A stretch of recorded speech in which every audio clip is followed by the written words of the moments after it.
आप देख रहे हैं डार्क नेटवर्क। स्कूल उनका सेकंड होम कहलाया जाता है। होम जहां हम सेफ फील करते हैं। पर तब क्या होगा अगर हम वहां भी सेफ ना हो? ऐसा ही कुछ हुआ था 15 साल की मिशा के साथ। मिशा ने एक डांस कंपटीशन में पार्टिसिपेट किया था और अपनी परफॉर्मेंस की प्रैक्टिस के लिए वो स्कूल खत्म होने के बाद स्टे बैक करने वाली थी। उसके साथ साथ उसके दो और दोस्त पॉल और रमन स्टे बैक कर रहे थे। डांस प्रैक्टिस करते वक्त मिशा के दोस्त पॉल का बैलेंस बिगड़ गया और वो नीचे गिर गया। उसका पैर ट्विस्ट हो गया था और वो बुरी तरह दर्द से चिल्ला रहा था। स्कूल के सब टीचर्स जा चुके थे और हेल्प के लिए उन बच्चों के पास कोई भी नहीं था। तभी मिशा भागकर मेडिकल रूम गई, पर वहां भी तब तक ताला लग चुका था। उसी वक्त मिशा को लगा कि जैसे कोई उसके पीछे से ऊपर गया है। वो मुड़ी तो उसे एक परछाई ऊपर जाते दिखी। मिशा को लगा कि शायद स्कूल स्टाफ में से कोई तो अभी भी स्कूल में है और इसीलिए मिशा उसे रोकने के लिए उसके पीछे भागी। मिशा स्कूल के 3rd फ्लोर पर आ चुकी थी। उस फ्लोर पर स्कूल स्टाफ के अलावा किसी का भी जाना मना था। मिशा पहले तो वहीं सीढ़ियों के पास खड़ी आवाज लगाने लगी, पर उसे कोई जवाब नहीं मिला। इसलिए वो थोड़ी आगे गई। उसने देखा कि उस फ्लोर पर सिर्फ एक ही रूम था और उस पर भी ताला लगा हुआ था।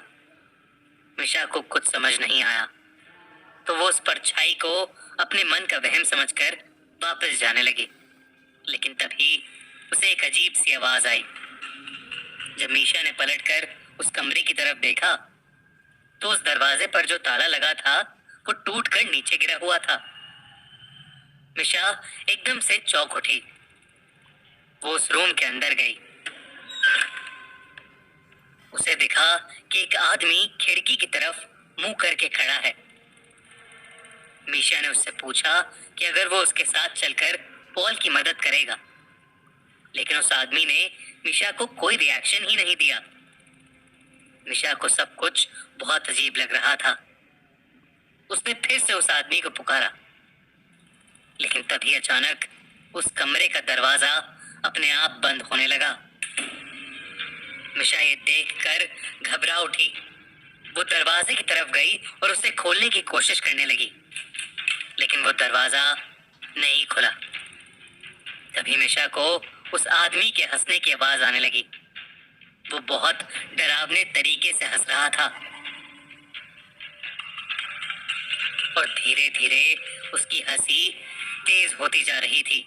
मिशा में पलट कर देखने की हिम्मत ही नहीं थी और वो डर के मारे जोरों से दरवाजा पीटने लगी। कोई है, कोई है वहां? तभी मिशा को अपनी गर्दन पर हल्की सी हवा का एहसास हुआ। उसने पलट कर देखा तो उसका दिल दहल उठा।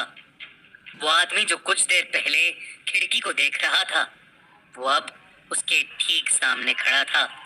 उसके चेहरे पर एक हल्की सी हंसी थी जो मिशा को बहुत डरावनी लग रही थी।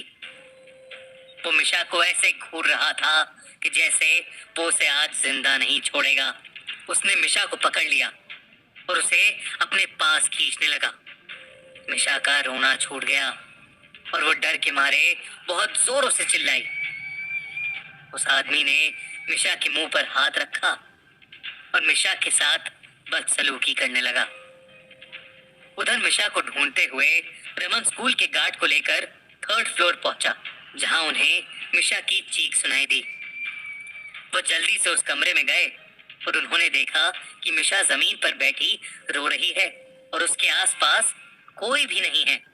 उसकी शर्ट ऊपर से थोड़ी फटी हुई थी और उसके चेहरे पर चोट के निशान थे। उसने सबको अपने साथ हुआ पूरा किस्सा बताया। मिशा के साथ हुए इस हादसे को सुनकर स्कूल गार्ड का चेहरा बिल्कुल पीला पड़ गया।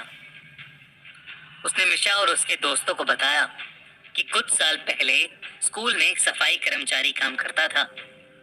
वो थोड़ा पागल सा था और वो लड़कियों को बहुत ही गंदी नजरों से देखकर हंसता रहता था।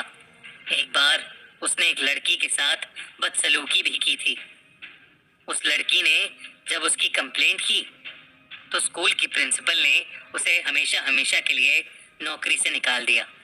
उसके एक हफ्ते के अंदर उस पागल आदमी ने 3rd फ्लोर वाले स्टोरेज रूम में जाकर खुद को मार डाला। उसकी मौत का काफी दिनों तक किसी को पता ही नहीं चला था। उस आदमी की बॉडी बहुत ही डरावनी हालत में पाई गई थी और तब से उसकी आत्मा उसी कमरे में भटक रही है। इसीलिए स्कूल के 3rd फ्लोर पर किसी का भी जाना बंद है।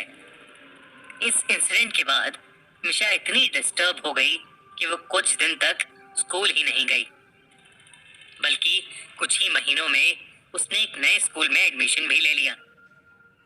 लेकिन वो कभी भी उस भयानक आदमी की वो डरावनी हंसी नहीं भूल पाएगी।